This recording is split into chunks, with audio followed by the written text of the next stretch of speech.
ज्ञान वृद्ध भी हैं और वयोवृद्ध भी हैं। लेकिन इन महात्माओं ने, इन ऋषियों ने सूत जी को प्रणाम किया। क्यों?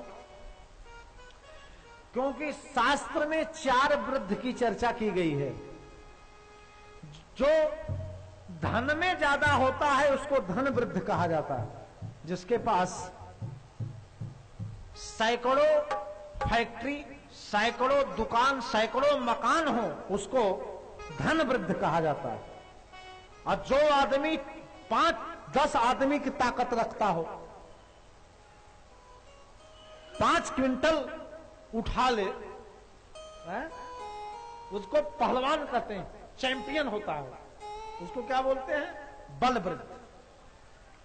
और जो आदमी जिसका बाल पक गया हो, जीवन का बड़ा अनुभव लिया हो, मुख्य यजमान तिवारी जी हैं, पंडित ब्रजराज तिवारी जी, ये ज्ञान वृद्ध और वयोवृद्ध दोनों।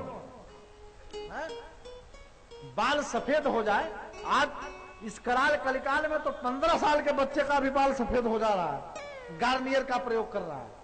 लेकिन एक अवस्थाजन्य अवस्था हो जाने के बाद बाल सफेद हो जाए, अधिक उम्र हो जाए, तो उसको कहा जाता है वयोवृद्ध, आयुवृद्ध। जिसके पास धन ज्यादा है उसको कहा जाता है धन वृद्ध।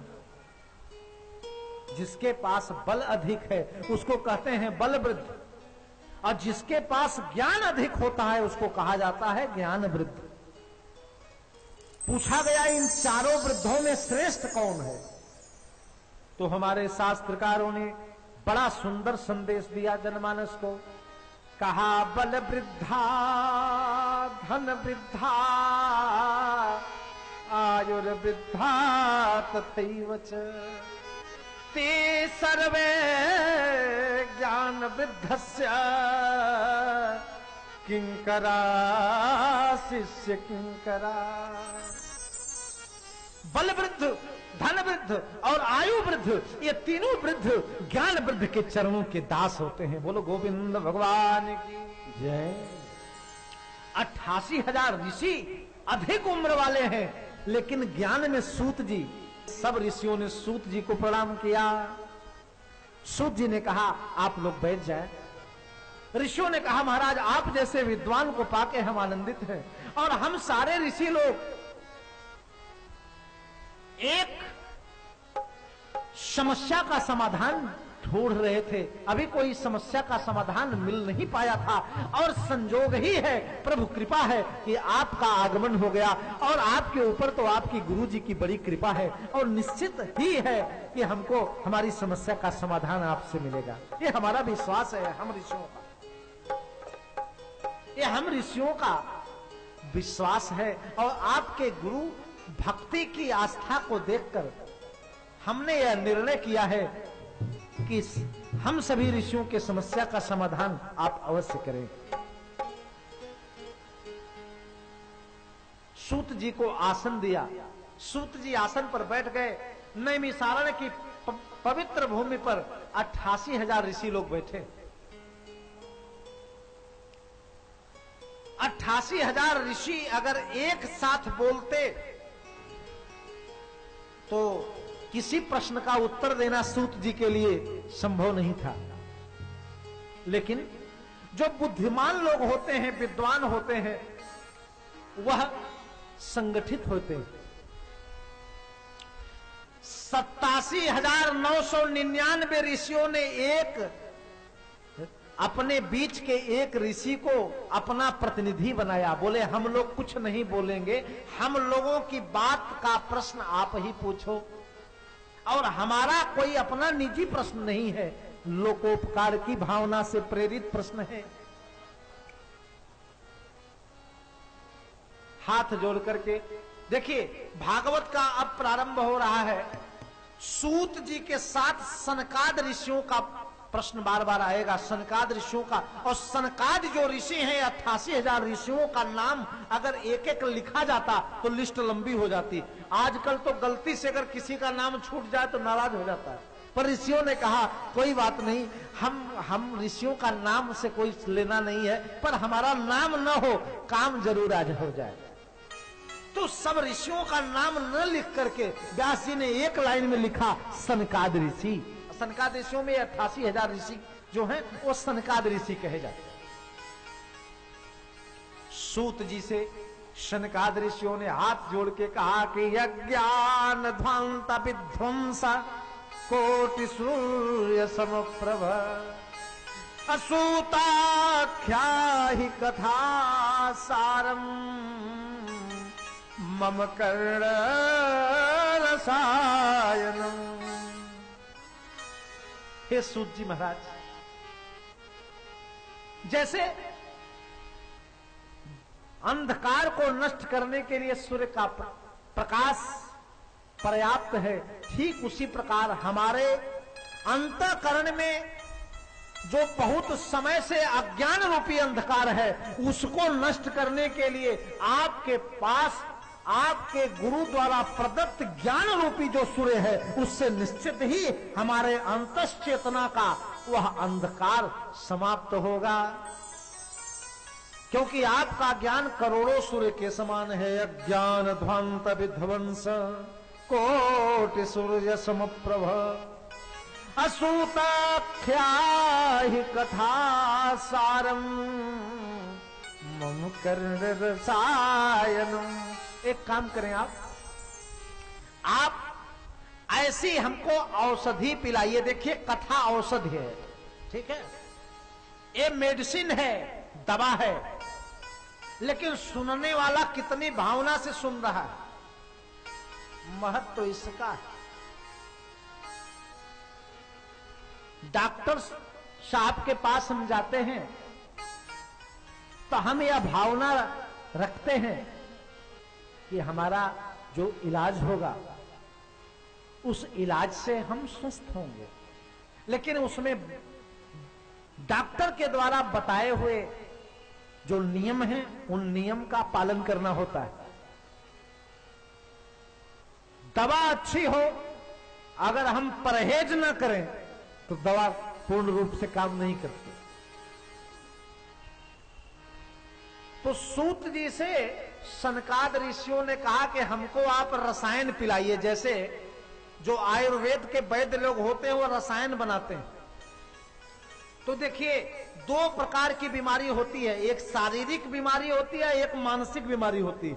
तो शारीरिक बीमारी को ठीक करने के लिए वैद्यों ने बहुत औषधि बनाई है। उसके कई पैथ हैं, होम्योपैथ है, इलेक्ट्रो होम्योपैथ है, एलोपैथ, आयुर्वेद। लेकिन मानसिक रोग को ठीक करने का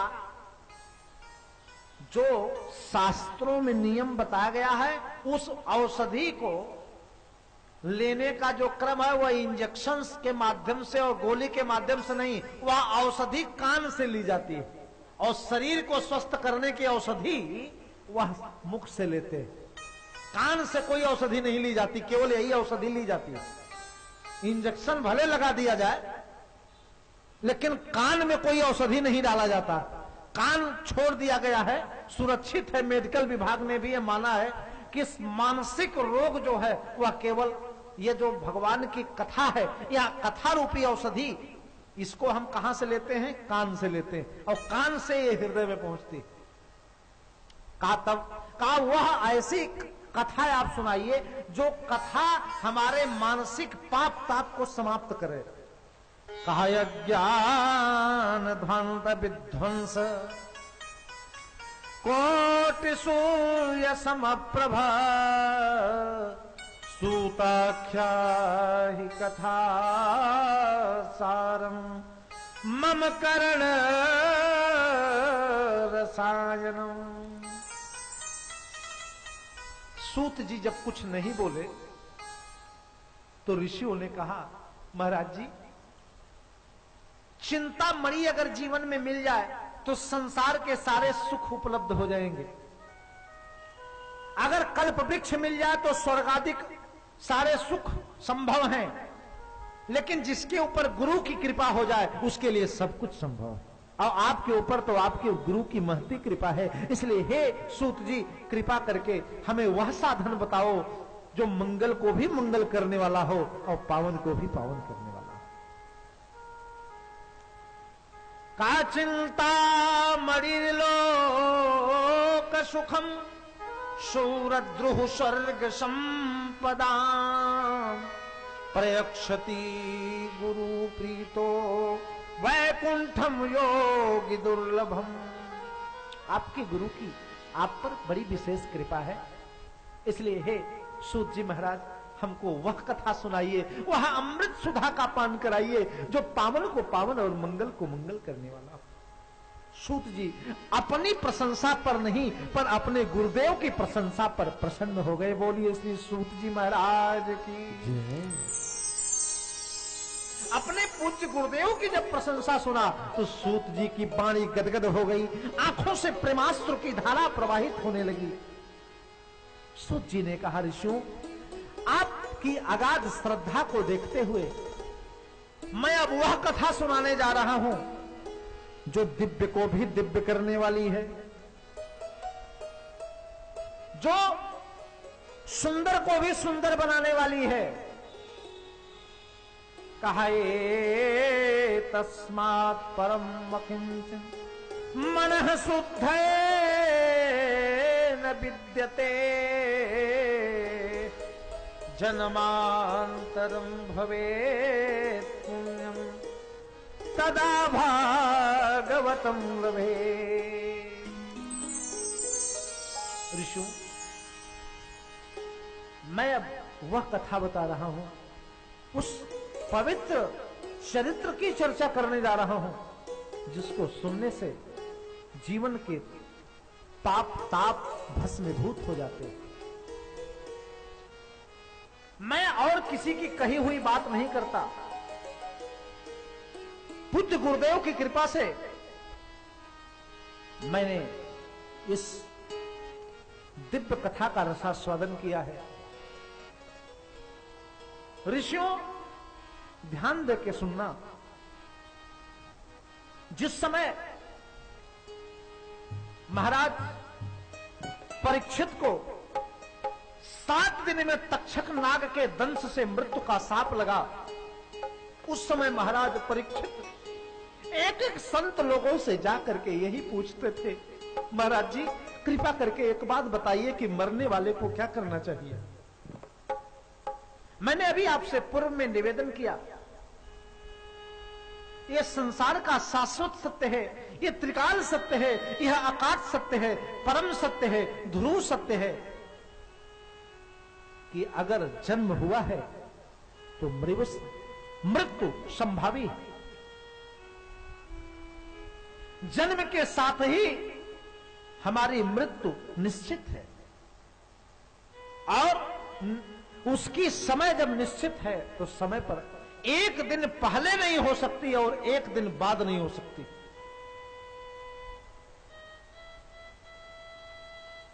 एक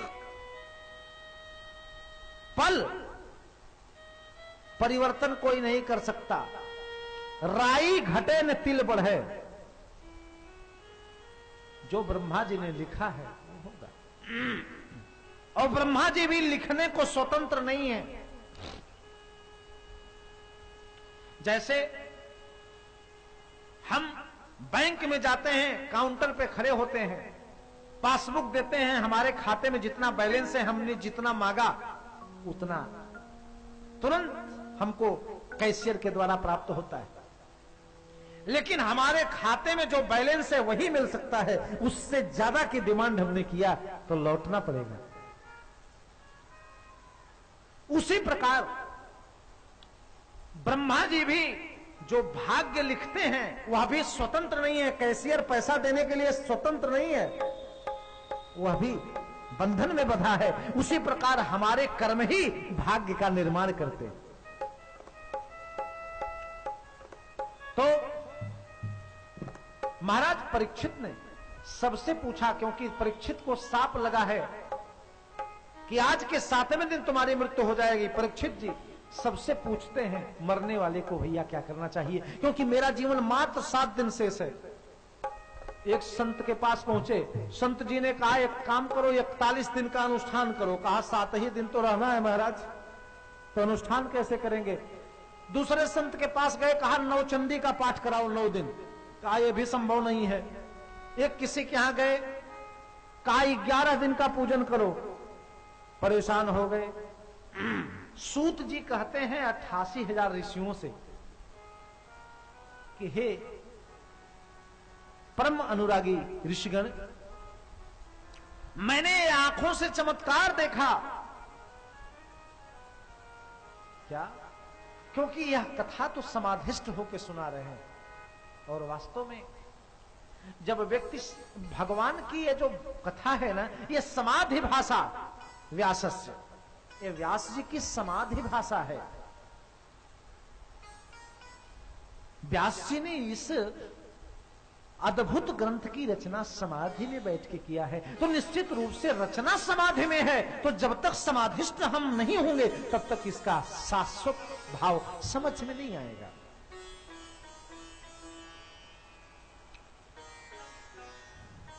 सूत जी शौनकाद ऋषियों को माध्यम बना करके मानो हम आप सभी लोगों को शाश्वत संदेश देना चाहते हैं। कहते हैं ऋषिगण, जब परीक्षित परेशान थे उसी समय तत्राद्भवत भगवान व्यास पुत्रो, उसी समय मानो साक्षात भगवान के ही रूप में श्री व्यासनंदन श्री सुखदेव जी का आगमन हुआ। प्रेम से बोलिए श्री सुखदेव जी महाराज की। और सुखदेव जी ने देखा कि परीक्षित जी परेशान हैं। देखिए, चिकित्सक को रोगी की भावना पहले समझनी चाहिए, और जो अच्छे चिकित्सक होते हैं वो समझ भी लेते हैं। यहां महाराज सुखदेव ने बड़ी दिव्य भूमिका निभाई। परीक्षित परेशान थे। भाई परीक्षित को मालूम है कि अब हमारा जीवन 7 दिन शेष है।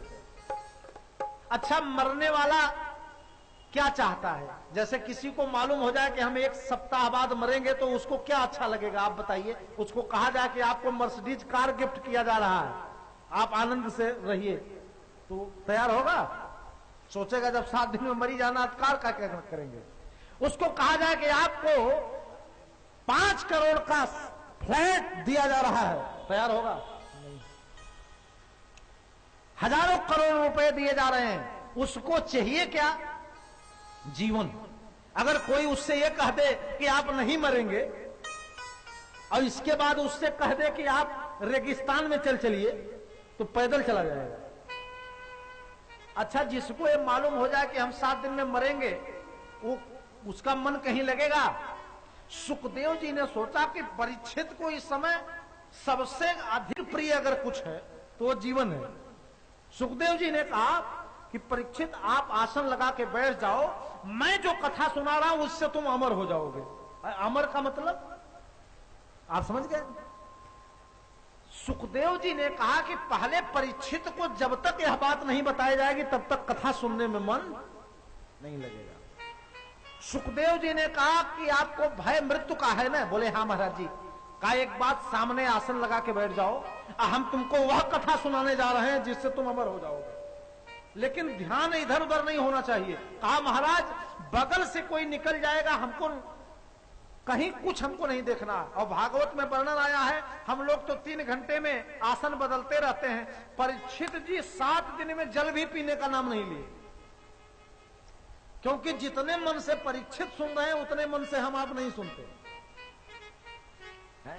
जितने मन से कथा को सीता जी ने सुना था लंका में, हनुमान जी ने सुनाया था, उतने मन से नहीं हम लोग सुनते। सुंदर कांड में बाबा ने लिखा, रामचंद्र गुण वर नहीं लागा,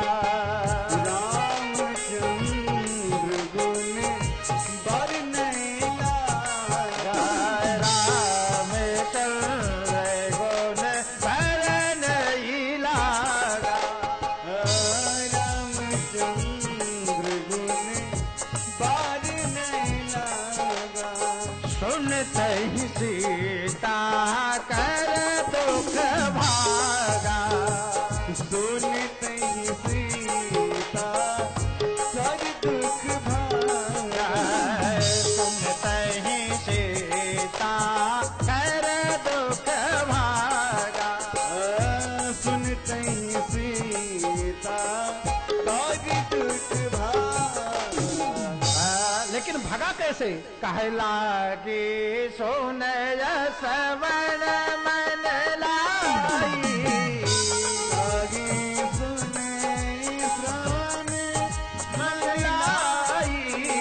लागी सोन सवन मन लाई।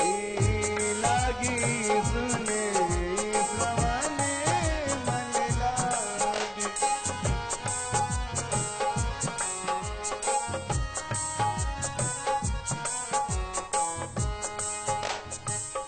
सीता जी का दुख भगा, लेकिन कैसे सुनी? मन से सुनी।